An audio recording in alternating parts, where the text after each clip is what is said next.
මොකද්ද? මල් ලස්සන වෙලා අනේ විහිළු නොකර ඉන්නනේ. මේක නෙවෙයි. ඊයේ දවසේ ෂෝක් නේ. ඕවනේ. ඔයා නම් මාරම ජොලි. මං හරි කැමතියි ඔයාට. මොකද්ද? මං ඓශ්වර්යා රායි වගේ මටවම කවුරුත් කියලා නෑ අනේ. අනේ ඔය ෂෝක් අනේ. ඒක නෙවෙයි. අපි ආයේ මීට් වෙමු හොඳේ. හරි. බයි. හෙලෝ සඳුනි කියන්න. ඕ මං හැන්සම්. අනේ thank you so much Sanduni. ඔයාට මීට් වෙන්න ඕනේ. අපි හෙට 3ට නිදාන් හිටියේ. ඕ දැම්ම මීට් වෙන්න ඕනේද? Dubai hotel. හරි. මං එන්න. හරි සඳුනි. හරි තියෙනවා. සඳුනි හම්බෙන්න යන. සඳුනි කවුද කියනකො සඳුනි කියන්නේ? තවසර ලැජ්ජ නැද්ද?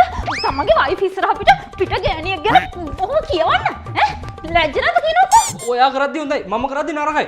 මං කතා කළේ මගේ හොඳම යාළුවා තරුෂිත් එක්ක. ආවා මෙතන වෙන කෙල්ලොත් එක්ක කතා කරන්නේ කෙල්ලෝ මීට් වෙන්න යන්නයි. මද ඉතින් වීරයා වෙන්න ගියා.